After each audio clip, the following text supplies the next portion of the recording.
Afternoon, everybody.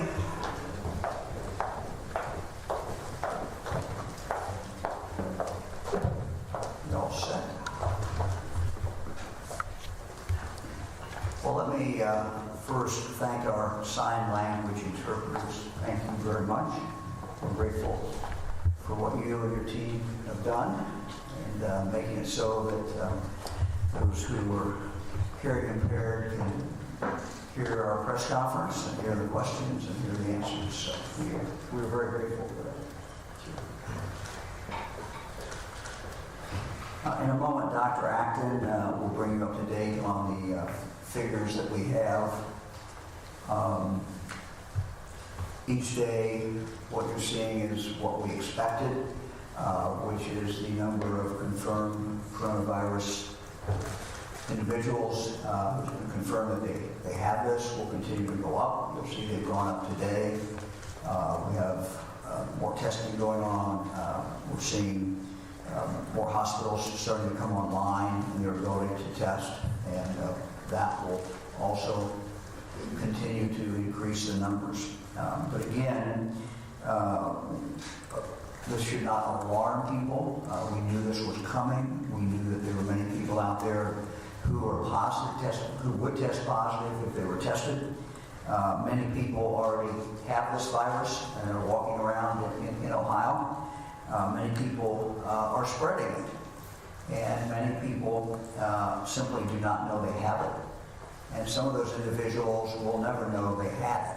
So this is the nature of this virus, nature of this problem.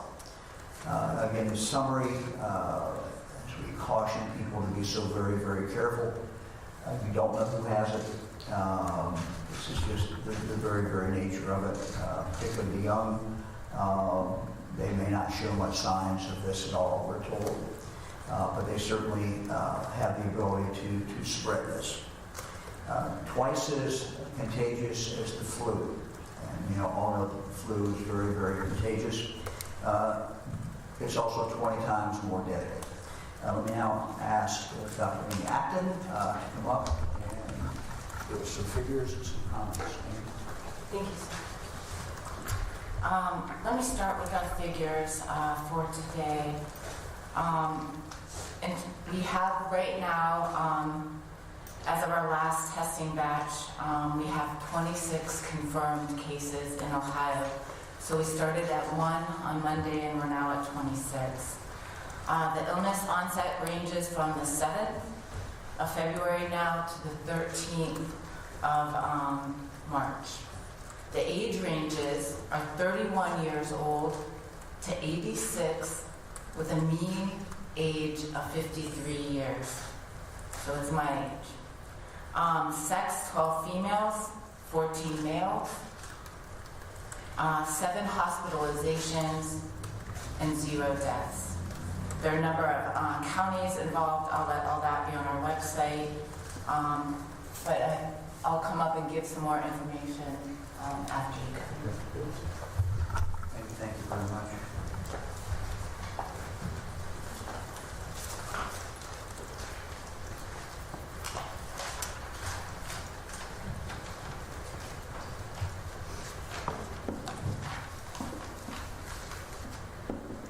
We talked about, some of you had the opportunity to see the call center, and as I told you after I saw it, I thought people needed to be spread out, and this is kind of a message that we're sending to people in the workplace. If they continue to work in the office, spread out, and we now have 25 people working in the call center. That number continues to go up, and we continue to add to those numbers. So far, we've received 18,000. That's 18,000 calls. People asking for information.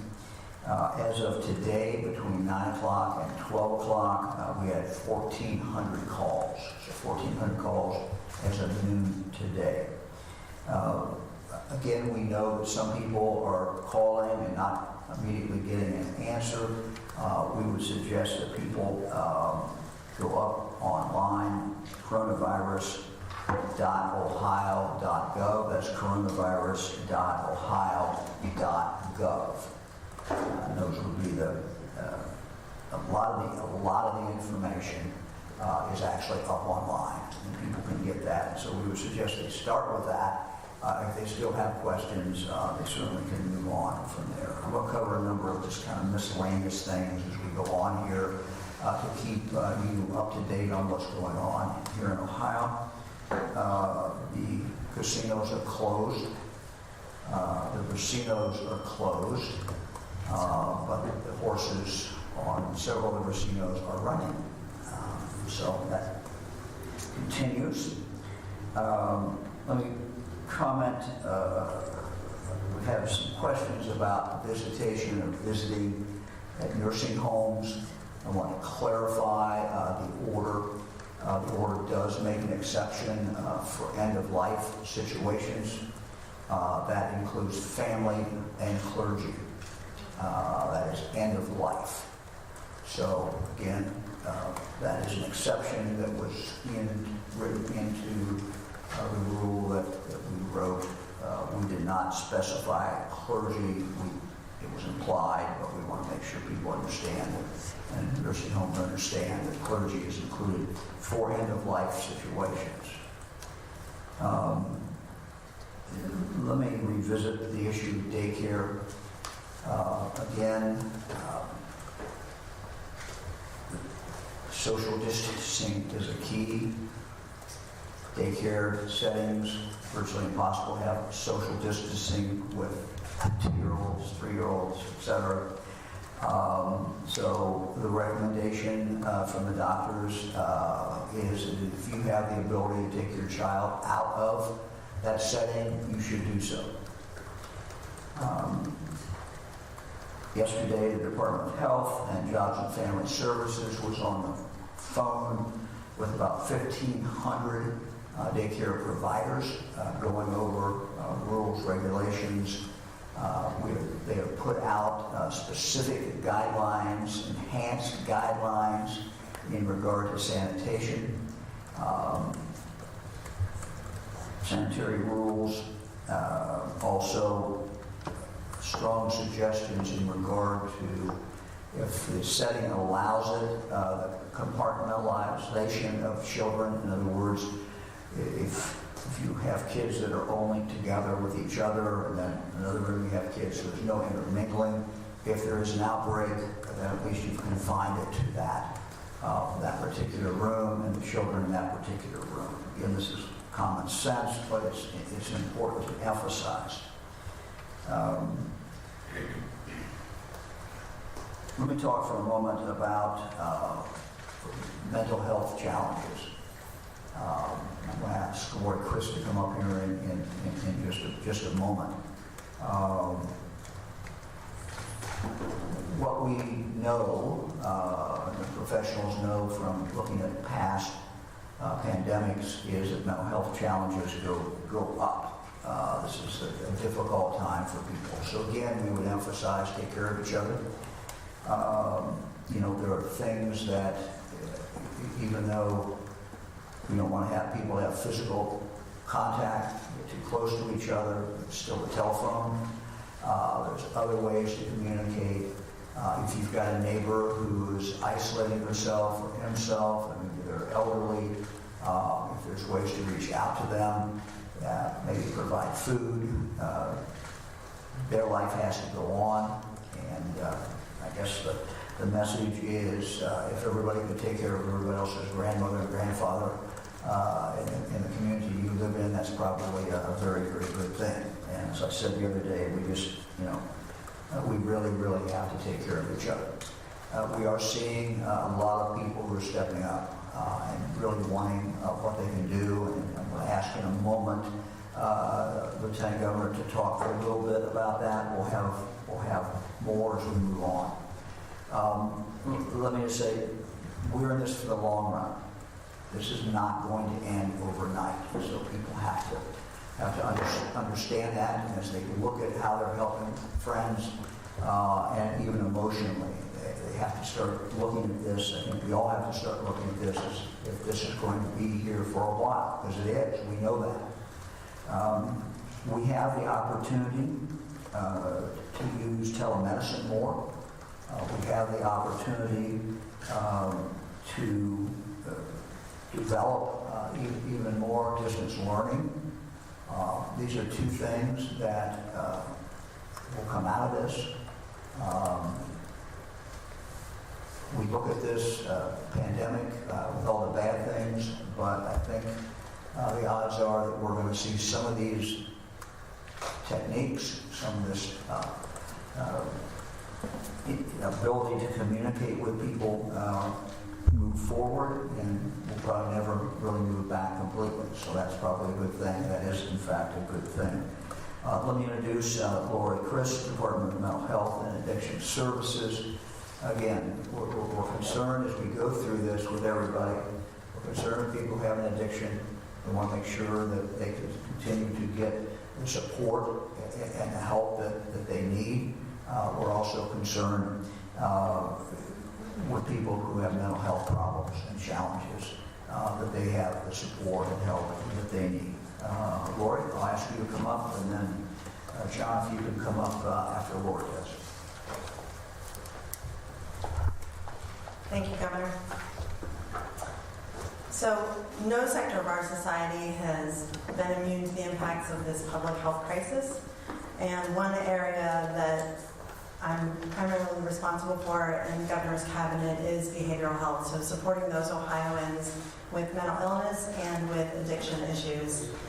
This system has been taxed heavily in recent years already, taxed in terms of stress that they're experiencing and meeting the needs of Ohioans with these conditions.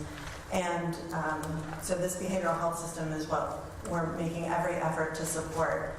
This week, the Governor looked to my team at the Ohio Department of Mental Health and Addiction Services, we also call it MHAS, and the Recovery Ohio team with Alicia Nelson and her leadership, and the many other agencies who work to make sure mental health and addiction needs are met for Ohioans. As you know, a few days ago, I executed an order that discontinued in-person visitation of patients in the state's 6 psychiatric hospitals that we operate at the state level. We've made every effort to ensure that there's continued telephone contact between patients and their visitors, and we're working to make sure that there's video visitation available as well. And as we continue to look at this crisis and its impacts on those who struggle with substance use and mental health conditions, we want to announce the following today. In partnership with the Ohio Department of Medicaid, we're filing emergency rules to expand telehealth options for individuals struggling with mental health and substance use disorders. These new rules will allow complete geographic coverage of telehealth services throughout the state of Ohio, in every home, through just a simple landline.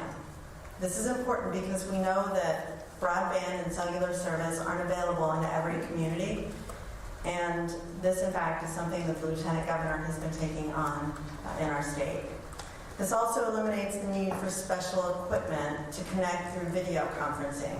So now these actions will allow professionals and their patients to use normal cell phones and applications like FaceTime to connect through video conferencing in order to receive the services they need to continue in their mental health and addiction recovery.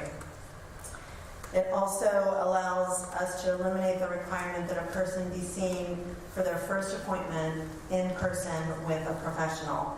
And so if that person hasn't, if an Ohioan hasn't had a mental health or addiction issue or sought treatment for that in the past, and they want to do so now during this emergency order, they will be able to have that first appointment through telehealth rather than needing to be seen in person for that care. These are important actions for us to take to make sure that people can still get the mental health and addiction services that they need, so that we're protecting the patients from potential exposure and the workforce from potential exposure. This is really intended to keep everyone healthy in all ways, not just physically, but mentally and emotionally as well. And we're also committed to everything that we can do to make sure that those struggling with these disorders are able to access the medications that they need. So last night, the Federal Substance Abuse and Mental Health Services Administration approved Ohio's COVID-19 opioid treatment plan. These plans were distributed yesterday to our community treatment partners in the state, and the organizations that I'm talking about offer important addiction treatment, which involves medication, psychological therapy, and other recovery and counseling services. Their continued operation is essential to our state, its citizens, and to our commitment to supporting people affected by the opioid crisis. So specifically, the plan includes opportunities for them to work differently in the regulatory structure to respond to the needs of the patients and that they're seeing today and the experiences they're having today. These critical providers are getting guidance on how to manage their operations to reduce risk of exposure for patients and staff, and guidance on how to make sure medication is available to those Ohioans who are unable to come to a treatment center now because of the risk that they may have COVID-19, but they will be able to get the medication in their homes. My agency also understands the importance of access to medications through all of the treatment providers and state facilities, not just the ones talked about in this federal guidance. And so our Ohio Pharmacy Services, operated by our department, has worked over the past several weeks to ensure that we have adequate and sustained supplies of medications needed in the state's facilities and for our community partners that access these stores. Our every intention is to make sure that medications are available for people with behavioral health and addiction issues and the other medications that they need for their care in our institutions. So I just want to take a minute and say to all of our friends and families living with mental illness and substance use disorders that it's important to know that we want you to stay healthy and well in all ways, to continue in your recovery, and to follow the instructions that we're setting forward, and to know that if you have a mental health need or an addiction services need, we're making every effort to make sure your access to those services are in place. We are asking that if you're not healthy, if you're experiencing the symptoms that Dr. Acton and her team are communicating, that you should be working with your healthcare provider, your local health department, and ensuring whether or not it's safe to go to treatment. Call your treatment provider first. Figure out how to get the services you need in your home if you shouldn't be going to the treatment center. But also, don't skip appointments because you're afraid of exposure. We want you to get the counseling and other services that you need. We want you to stay healthy and well in all ways. If you have any questions or concerns, please call the ODH hotline that's been set up and ask. Call 1-833-4ASK-ODH in order to get the individualized questions that you have answered for you and your family members in accessing healthcare and mental health and addiction care as well. It's everything that, we're doing everything that we can to heighten the increased anxiety and stress that people are feeling too. So I want to talk about that a little bit as well. You know, these are, as the governor and Dr. Acton have communicated so ably over the past several weeks, these are really trying times for all of us, professionally, with our civic duty to one another, and then personally in our own homes with our own families. We're all experiencing new stress, new anxieties, some grief as well, right? So I just know within my own home there are plans that we had for this week that we are not following through on, spring break plans. My daughter was really looking forward to launching her senior season of softball this week with her teammates, and that's on hold. So we're all dealing with a new way of living that is temporary but is really impacting us in very personal ways. So I want to share some things that our team, mental health and addiction professionals, have put in place and to remind you of what we can do to help ourselves feel in control of information and to help manage our anxiety and stress. The first thing is to just reinforce that getting information from a trusted resource is the most important thing. You have to be going to the ODH website, coronavirus.ohio.gov, and if you have individual questions, use the number 1-833-427-5634 in order to get those questions answered. Those are the best sources of information that we can offer in Ohio, and are offering in Ohio. We want you to use those. We'd also urge you to limit your media exposure. We want the right amount of information so that we can feel informed, and no offense to my local media partners that are all here in the room, but it can be overwhelming to saturate ourselves with stories about everything that's happening in the world on a minute-to-minute basis. And so plan time to catch up and stay informed, but also plan time to step away from it so that you can participate in your normal life activities and not overwhelm yourself in information in an unhealthy way. Also, keep doing the things you always do to reduce your stress and feel better. I mean, we all have strategies that we use. Sleeping, eating healthy foods, resting, relaxing with family and friends, watching movies, taking walks or exercising, staying hydrated. These are all things that we should continue to do. We may need to do them a little differently than we've done them in the past, but for a limited period of time, we need to continue doing them so that we can make sure we're staying healthy and well in our emotions too, and just reducing that stress. Also, pay attention to signs of stress in yourself and in your family and friends, right? We know what signs of stress are, but we may not recognize them while we're having them immediately, or we may recognize them a little down the road.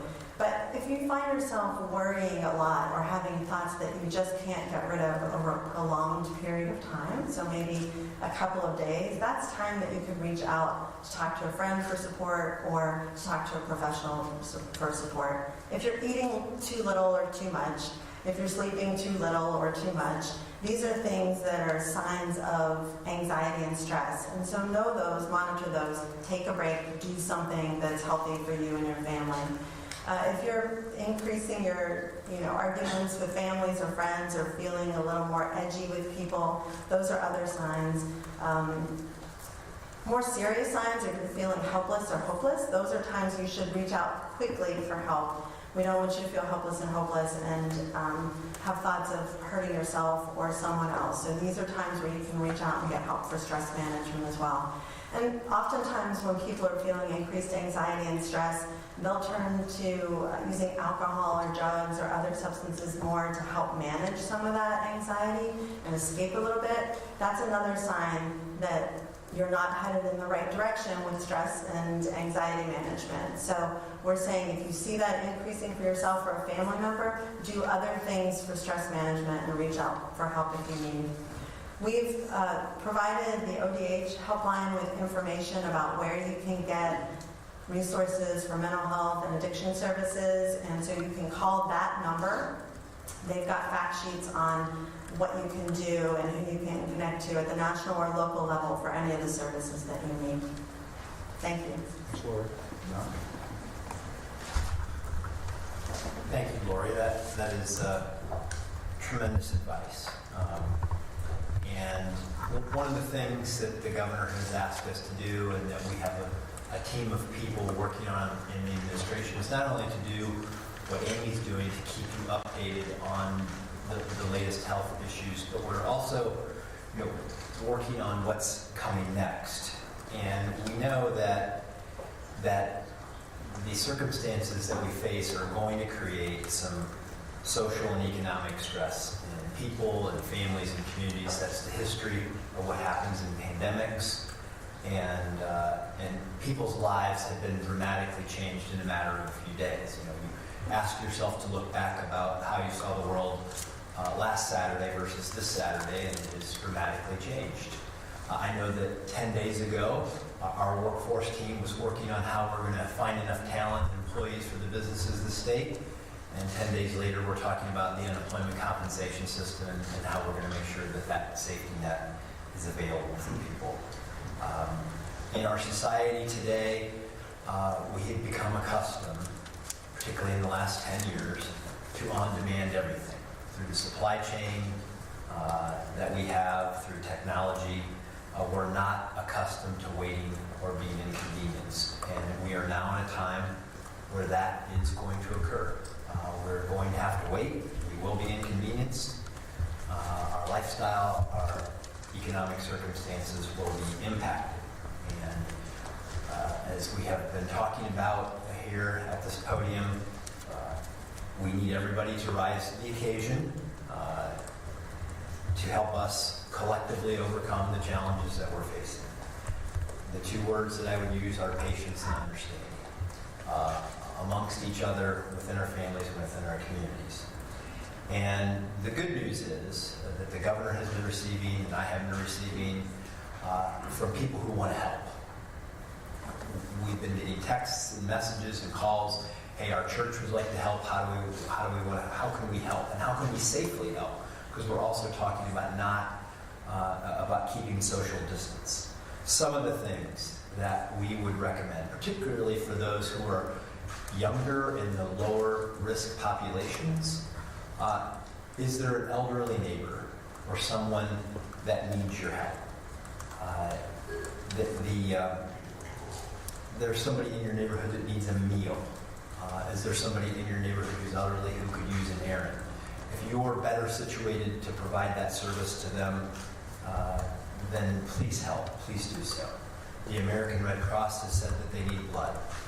Please call them, ask to schedule an appointment, a time for you to come in. This is something that we will have as a growing need. Food banks. Food banks are going to need additional food. Contact the local food bank in your community. Find a way that you can help there. And one of the things is just neighbor to neighbor help. As schools, right now I promise you, somewhere in Ohio, there is a mom or a dad who's a nurse or a critical care person in our world who is trying to figure out how they're going to accommodate school being out next week and how they're going to make sure that their kids are properly cared for. If you're in a position to help, do so.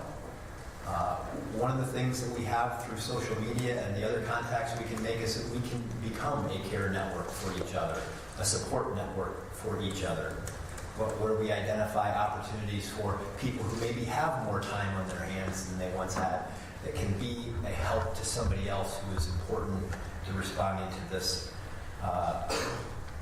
crisis.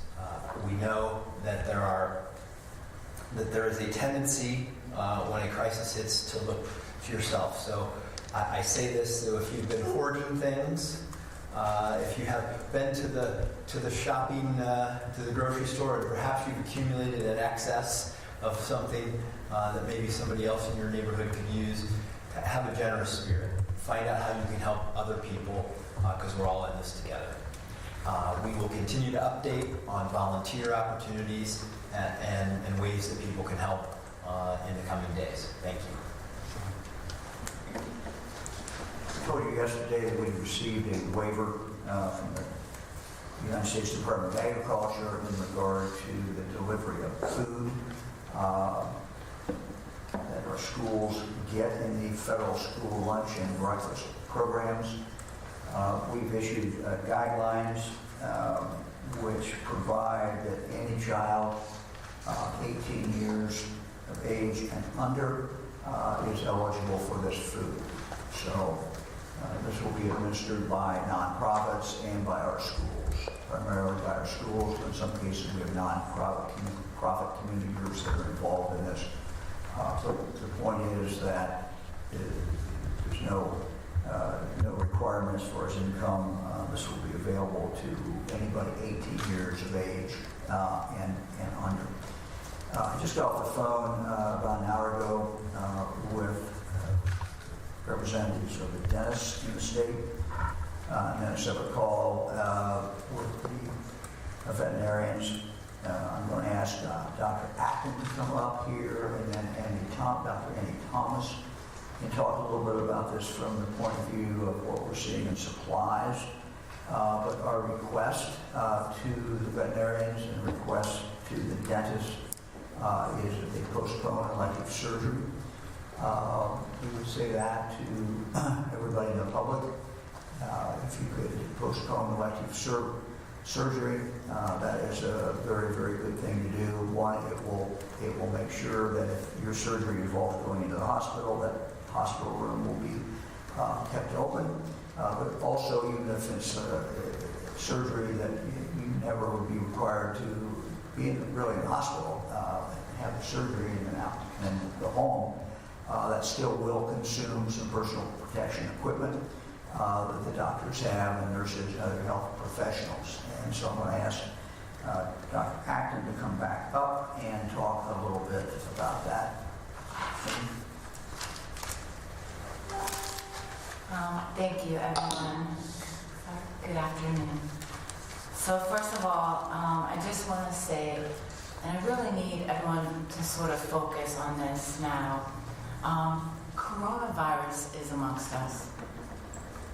We know now, in the rapid rise in cases, in the history of these cases of community spread, we know that estimates of 40 to 70% spread by the Harvard epidemiologist, Dr. Lipsitch, that this is going to spread everywhere. One of the toughest things about this is that many people are asymptomatic.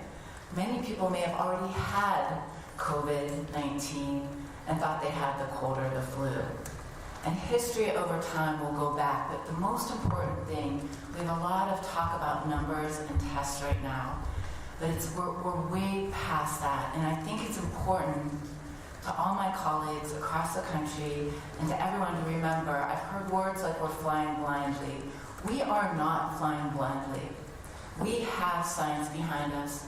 We have pandemic plans. But we are now approaching that upsurge, and we know that we must employ the mitigation strategies that we have, the tools that we know we have. And that is the things I talked to you about yesterday, the early, targeted, layered interventions. There is no more time. Timing is everything in this. So I'm going back to our curve, and I know this is becoming iconic, but it's so important because we're on the upswing, and a week or two makes all the difference. We're trying to make this a less steep upswing. And I keep saying this, we have to save lives and keep people from being sick.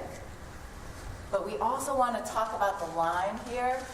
The authors of this curve told me, I talked to them again today, that the one mistake they made is they didn't draw the line in their original graphs, because this is about hospital capacity, and Dr. Thomas will be talking about this soon. But this is absolutely essential, and we know that this virus is spreading. It's doubling every six days on average. And so this slope, we're on that upsurge, and we don't want this. These community mitigation efforts that the governor is taking, and governors all over this country are taking, and it matters, and it is urgent that we're doing what we're doing. The disruption we're feeling is so hard, as Director Chris said, but it's essential. And I'm going to ask that reporters and media help us both with Director Chris's message, but also we need to move our stories to the front lines. Amy Harmon did a wonderful story in the New York Times a few weeks back, and I'm talking to you, Amy, because we've spoken. We need to get out in the communities, because the things that I hear from the front lines are so important right now. So I ask you, go out to those local health departments and find out what's going on. Listen to Dr. Thomas and what is going on in communities. These actions we're taking will make a difference, but we've got to take them now.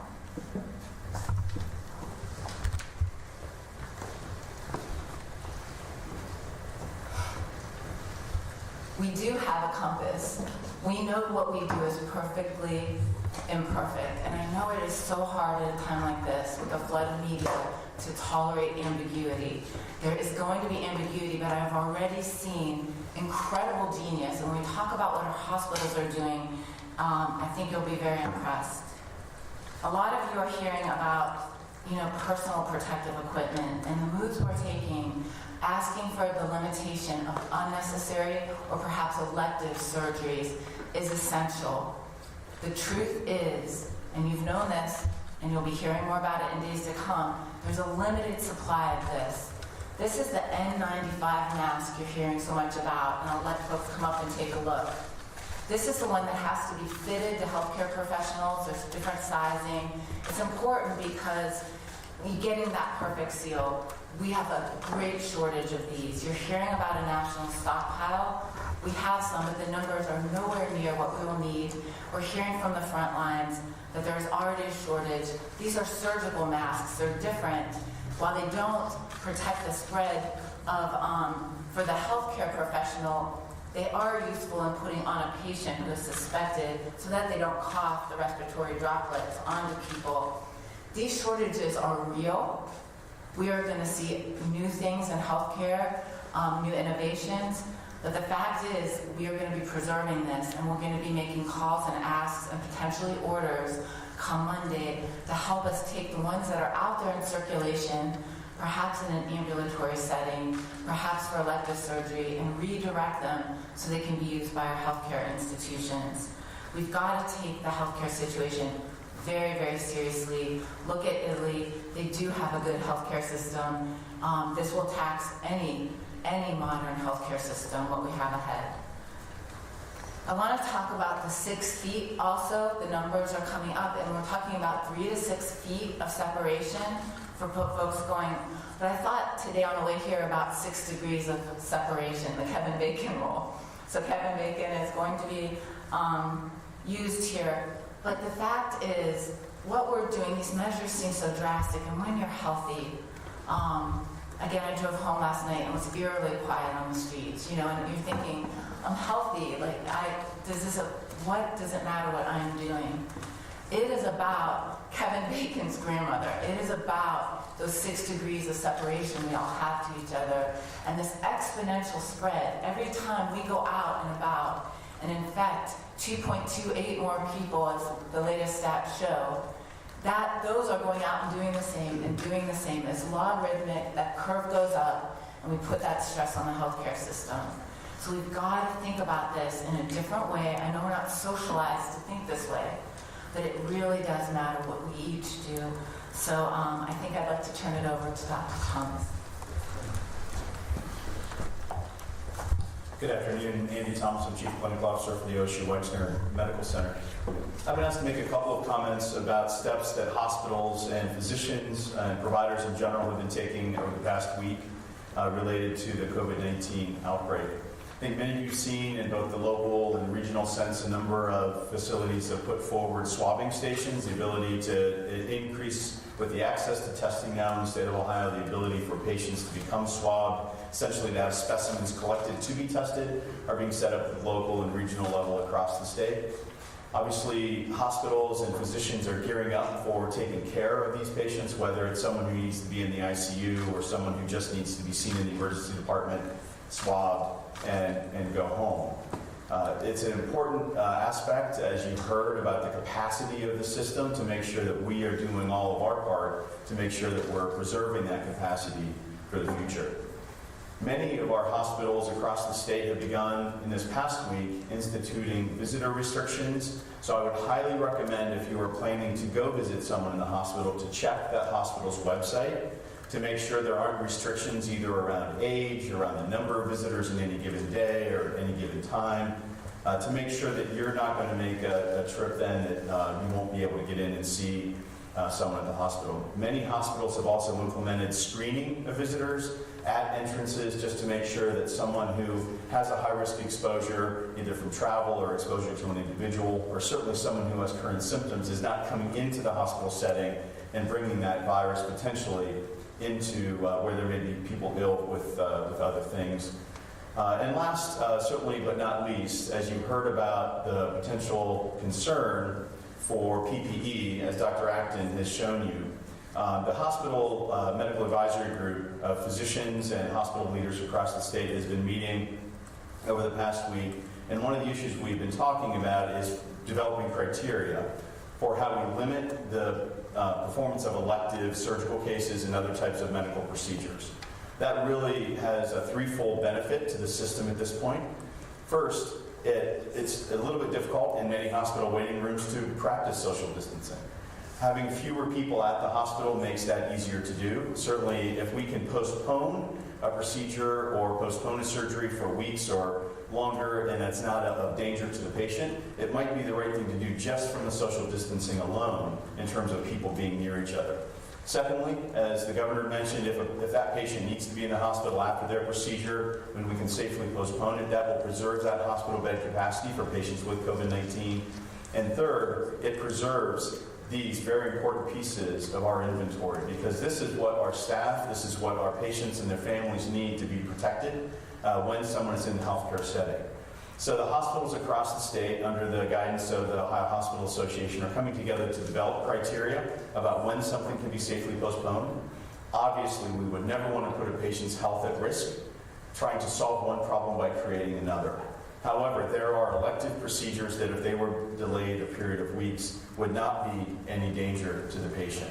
We want to make sure we do this smartly, taking into account the specific nature of different specialties and certainly the way different facilities practice. So I think across the board, the governor's mentioned dentists, mentioned veterinarians. There are obviously a lot of ambulatory surgery facilities in the communities, ambulatory endoscopy suites, and hospitals where we all need to be taking this approach together to make sure that we're preserving our capacity. Thank you.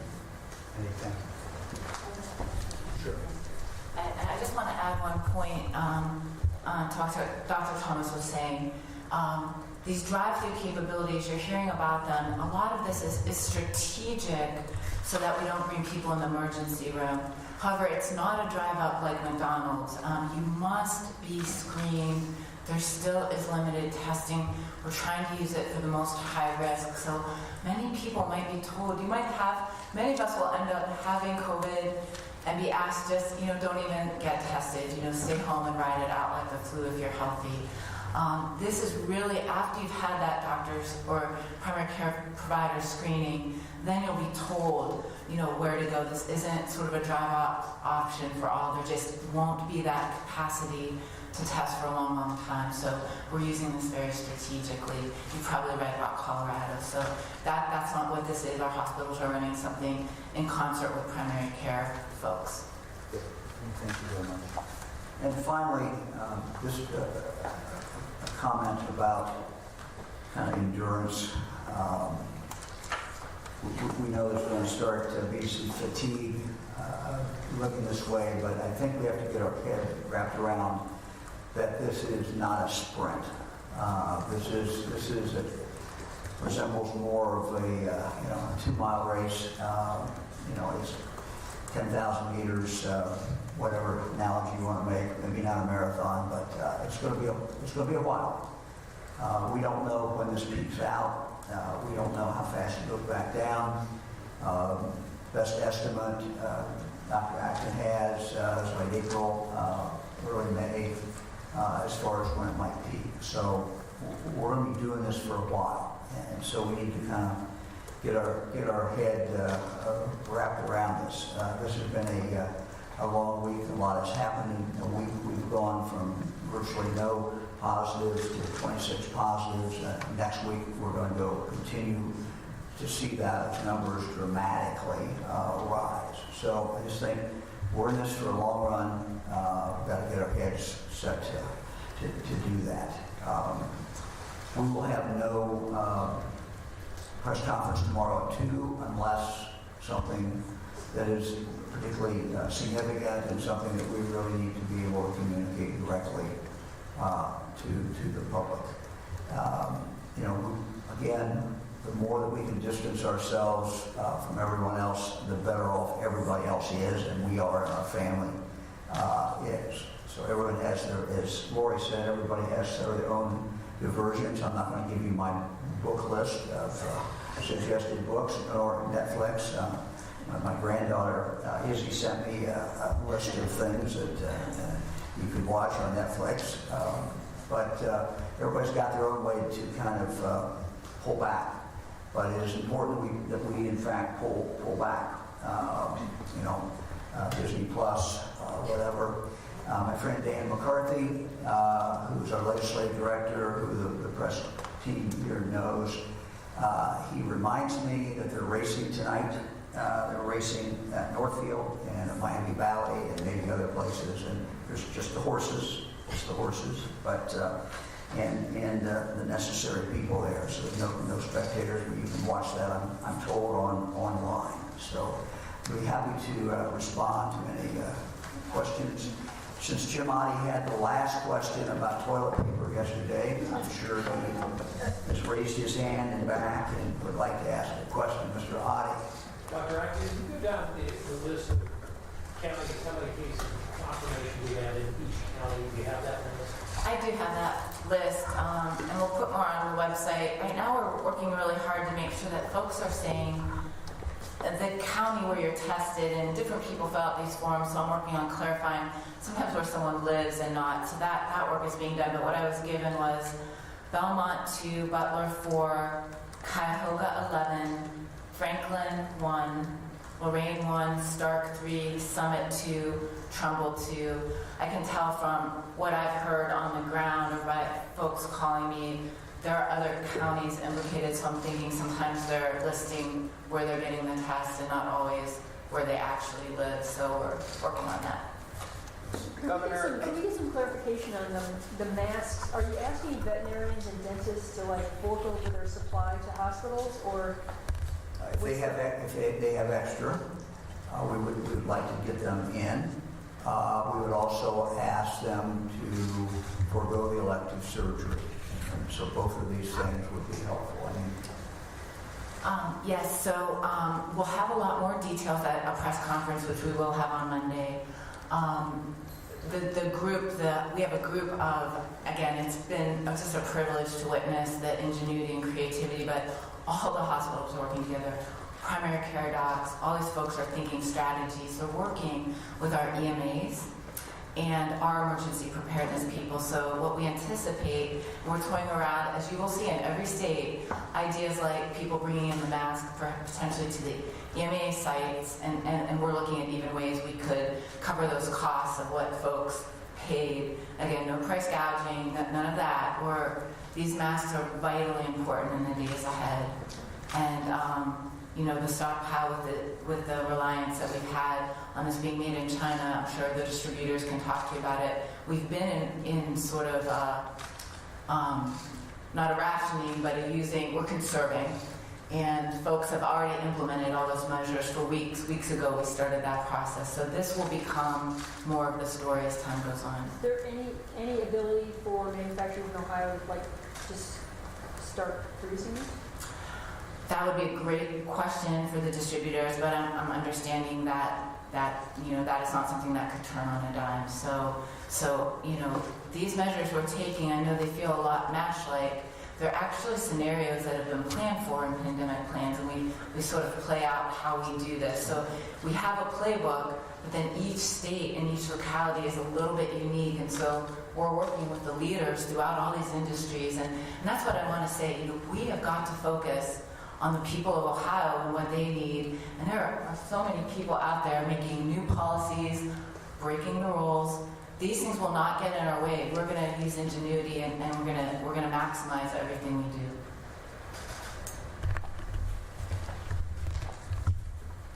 Governor, We did, just to clarify one thing, I don't think I said this, we received our shipment from the National Strategic Stockpile. So we have in fact received that. And just one editorial comment. Once we're through this, and we will get through this, there needs to be some national thinking, all of us, about never letting us get in a situation when we don't have the capability in this country to produce things that we need to produce in case of a crisis. The idea that we're scrambling now, and look, it's going to work out, but the idea that all this stuff comes from China is just outrageous, and we should never let ourselves get in that position again. And I'm not blaming anybody, this has just occurred over a long period of time. But we have to, after this crisis is over, we have to think, what's strategic? What do we have to be able to produce? What do we have to have the capacity to ramp up in this country? And certainly, these guys are part of it. Who else? So we've been hearing from a lot of people who say they feel ill, they've called their provider, they've decided not to test. I know the criteria for testing has changed in the last couple of weeks. What today is the recommendation for who should be tested? You know, we will be putting out more guidance, and I do believe some of that is coming out Monday. And there's also a HON and a health alert going out today.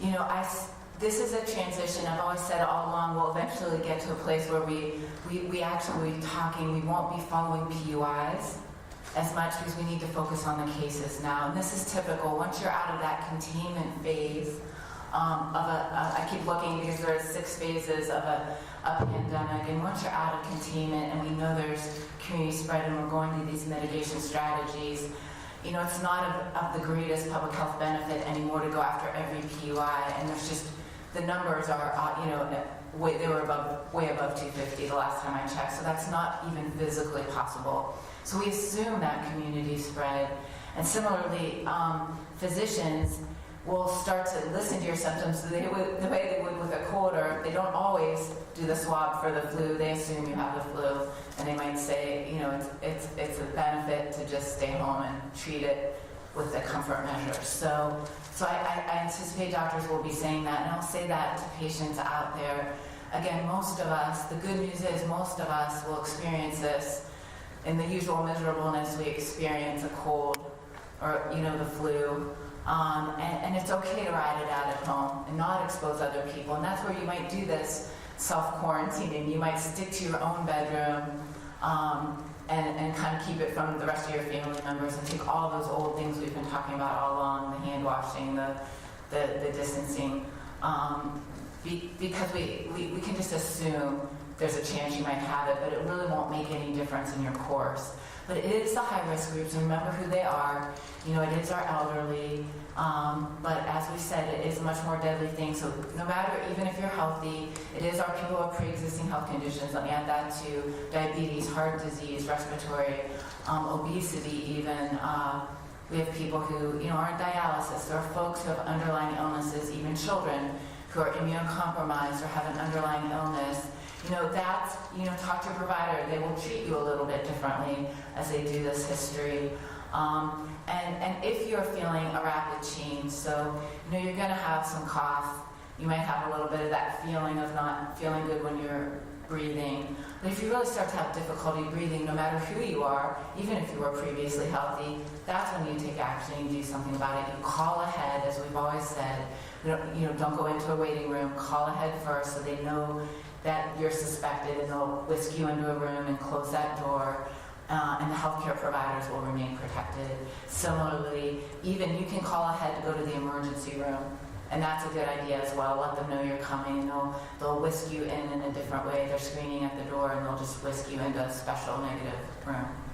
Can you do clarification on the elective surgeries? Is this all elective surgeries, or just for pets and dentistry? Laura, we will promise to bring all of that to you probably on Monday. We're suspecting that work is ongoing now. Their task force sort of sorting through all this nuances of that. But I think what the governor was saying is start thinking about this. If you're out there, if you're in an ambulatory setting, we've already had some calls with some of the professional organizations to just give them a heads up, because we want them to help us with solutions too. And again, this is a time of extreme creativity. So we've, you know, every time we talk with a group or a sector of our society, the businesses are having amazing ideas right now and also coming forward asking to help. So we'll be working with dentists. We won't be just putting something down on them. We're working with them to kind of figure out the best solution. Governor, and Dr. Acton too, how effective can Ohio's orders be if other states aren't going to the same lengths, and then those people could just be coming in and out of Ohio too? Can Ohio's orders still be effective even if other states aren't taking it as seriously? It's mine. So remember that my underlying rule of 80% is good enough. Everything we do in mitigation, even in containment, as you see, is leaky. Matter of fact, a lot of the modeling was done, took the leakiness and the imperfectness. That was my Swiss cheese, and you know, that was Dr. Carter Mecker's. Like, he and I had been on the phone, so he went out and talked Swiss cheese, and I'm like, Swiss cheese will never be the same now. But that was our way. We were like, how do you explain this layering effect of any one thing is not perfect, but when you layer them, you get more. And we'll take all we can get. We're maximizing it. There will be people wandering around, still spreading it. There will be people who don't listen. They will not take my advice. Imagine that. And so, they're not, and it's dawning an awareness in people, because this is really hard to get our heads around as a society. So it's not going to be perfect. States are getting there. Each state, a lot of this is up to states and localities.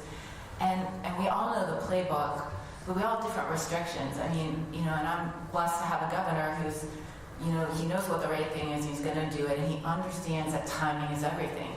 So you'll see that everybody inching there, and you're seeing that around the world. It's just, it's perfectly imperfect. It's just we're all getting to that same place because we're all, there's no denying community spread amongst us. So. Yeah, please. That's a terrific question, Andy. I think that one of the things we've seen just in the past 4 or 5 days, the American College of Surgeons circulated to surgeons across the country a sense of this is coming. Now's the time to work with your leadership of your hospital, your facility, your partners to determine those criteria. The Center for Disease Control has a list of things that hospitals can do to mitigate the outbreak. And it's amongst the things on that list from the CDC relates to elective cases. So we've seen some hospitals in the state of Washington and in California that have had to implement some of these things already. At this point, we're trying to get ahead of it by having criteria in place that people can understand within healthcare professions, within hospitals, and then the trigger point at which we start doing it is a different question. It might be a week from now, it might be sooner, it might be later. But we're working just to be prepared. Governor, the president talked. Go here first. Governor, you've said at this point that it's just a suggestion that parents keep their children home from a daycare if possible. Is there still consideration that you may say to daycares, you need to close because of, little kids can't social distance, they're going to be all over each other? Yes, that's still certainly a consideration. Trying to take this thing one step at a time. What we hope is that parents will be making these individual decisions based on the best interests of their children and other children. We also know that some cannot. And so those who cannot, we would hope they would work with their daycare, again, to figure out maybe there's a way in that particular daycare to separate kids, a group here, a group here, a group here, depends on the size of the daycare. So just trying to take practical measures.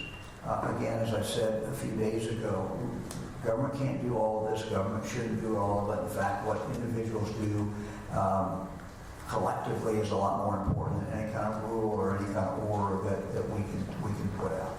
Governor, daycare is another intervention that you could do. What other layers of Swiss cheese do you have in your fridge? Well, I will tell you the truth. I posed that to our team today. And, Absolutely. I ask that question every day. The Swiss cheese question? No, well, it's, The latest interventions? Yeah, it's whatever else we can do as far as that intervention. Look, we're on 2 tracks now. We're on a track of what else can we do? 3 tracks. One's education. We got to do that every single day. The second is, what can we do to separate people more? And that's very, very important. Amy, you got something? I was just going to add that, that is exactly the questions the governor is asking. And that playbook, we were on the phone. I spent a bit of time again, just today again with the experts, Dr. Carter Menger, Dr. Rajiv and Kaya, talking about this because, for the people who have thought this through, we're talking about things around transportation. We're talking about things around labor, for instance. There are things that folks not everybody cannot work and not everyone can telecommute. And so what are we going to do inside businesses? Because those production lines of certain things, including medicines, are very important right now. But there are ways you can, for instance, stagger shifts and the kinds of moves. So there will be it's called cascading effects. It actually has a term. And we keep going through those layers of cascading effects. But in the end, the sooner, the timing is everything, the sooner you do, a week makes all the difference in this. I mean, that's where we are now. So, you know, we can't hesitate, and we keep doing as many as we can, as fast as we can, as responsibly as we can, because all these things have unintended consequences and risk benefits. It's a lot like, you know, the way Dr. Thomas was saying, that another sort of analogy that Dr. Mecker had shared with me is it's like hurricanes coming. Like this, to me, has been this long, slow tsunami coming. I know it's a tsunami. There's not going to not be one. I want it to be a smaller tsunami, not a big tsunami, but you know it's coming. And so we're doing everything we can, thinking 5 steps ahead and working our way back. And it's like that hurricane preparedness. You want to do it you want to evacuate while the sun's out, because it's very chaotic to try to do it in the middle of the storm. And so we're getting a little bit of the rain, and the rain's getting a little heavier, and so we're trying to stay a few steps ahead. This one's for the Lieutenant Governor. Are there any plans for economic recovery as a result of this? Well, Governor has a team of us, you know, working on this, and we've been reaching out to the business leaders of the state, small businesses, large businesses, to not only look at how we're going to address their needs, but also their employees. There are some ways that we are looking at trying to help make sure that they can retain their employees, encourage some of them to do job training during this period, a variety of ways that we're looking at, and we'll have more of that forthcoming. But these are the kinds of things, as the governor has said, look, we know this is coming, we know that there are things coming our way, we're looking at how we're going to prepare for those issues, and we'll have more of that in the coming days. Lieutenant Governor, to follow up on that, you did mention the unemployment compensation fund was something that's kind of on your radar. Do you have a fix for that yet? We're working through those issues as fast as we can, and when we have ideas or solutions, we'll talk more about them. With the graph here, what is the level of the top of the yellow? And what is the top of the blue? Like, how do we know which one we're in, you know? Wouldn't that be the wonderful thing to know an exact number? I mean, it's so interdependent on so many things, and in retrospect, you know, we'll look back and we might be able to say that. And in some ways, we'll never know all those answers. Right now, you know, people have had coronavirus likely for a while. We may have even had deaths. Even here, like they saw in Washington, people that had been diagnosed with something else, like dying of the flu, when they went back and tested the samples, they had coronavirus. So there potentially are even deaths in places that, you know, when we can go back and we do look at all our surveillance data and other things, we'll know. So this is going to be very different in each community. It's going to be different around the world, but it's going to be there somewhere. And so we can't hedge. I mean, we've got to just do everything we can to flatten the curve. I mean, is this more of like a theoretical tool to educate the public, or like? This is actually how the data will sort of skew out. Probably won't be like. And there are actually times in pandemics where things dip and come back. So this wave might actually be curvier, but if you step back, it's flat. So, you know, the data will skew out this way, but it won't be. But we'll know it after. Yeah, and we'll see it as it's happening a little bit too. But again, I told you yesterday, there'll be huge postmortems. We'll learn a lot. You know, in a way, this is sort of like a war on a virus. When I think about it, the thing we used to talk, there's so many ways it's not like H1N1 as well. But I think it's sort of like that wartime ingenuity. It's a silent enemy, but it's one we have in common. We have it in common, you know, possibly all over the world eventually. And it's something we're all fighting together, which is the nice thing.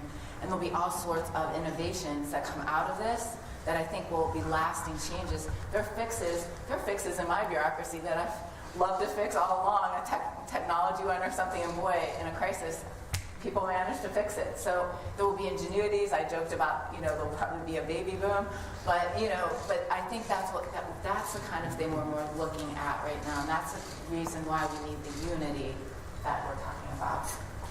Is it possible to have flu and coronavirus at the same time? Yes, I've heard from some studies it is possible, but that the studies, again, I have to say to everyone, hour by hour, new studies coming out all the time. And we'll try to share some more of that data next week with you, what we do know. I really want to talk to people more next week about what we do know and what you can do. What are you allowed to go do? Like what? Because I think we need more of that. Dr. Acton, how closely are you monitoring what other states are doing to kind of take cues from them? I think Colorado has asked recently retired medical personnel to, make contact back with their former employees or employers. Are you in the process of doing that? Are we not there yet? I hear that maybe the microphone is not working. So, absolutely. Kentucky just called. Dr. Stack just called me while we were up here. We're called SHOWs, State Health Officers, that's from the name. And we're on the call all the time together, asking each other, what are you doing? What are you seeing? And there are many, many similarities. And I will crib or riff off of anyone's good idea. So, and that's helpful. And going to experience people who have lived through this before. I'm not alone.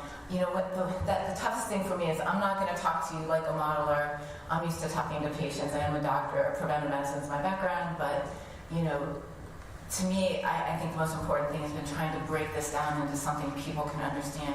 Because I'm much more worried about the folks who are reading what you're writing or seeing this to understand what it means for them. Okay, well, Jim, you get the last question again? The President mentioned the potential for future limitations on transportation, especially mass transit. Is that in your playbook somewhere that you might be working with transit systems in Cleveland or airports? Look, there would be nothing that we're not looking at, that we wouldn't look at. That doesn't mean necessarily we're gonna do it. I mean, we actually had a little discussion about mass transit today among our team. And this is, we have to keep in mind that this is the transportation for some people, that they have no other transportation. So, these are things that we have to constantly try to balance as we look at this. As I started saying, we look every day, we're looking at how we can better get information out to the public. We look at what we can do better in regard to separation. And we look every day, now it's really kicked in as, we've had the closures. We look at how do we try to help people who have been impacted by that. And that's an ongoing process, nothing magical about it, but it is certainly something that we have to try to look at and work on every single day. And a number of members of our cabinet are working on different things. So have a good weekend, everybody. Thank you.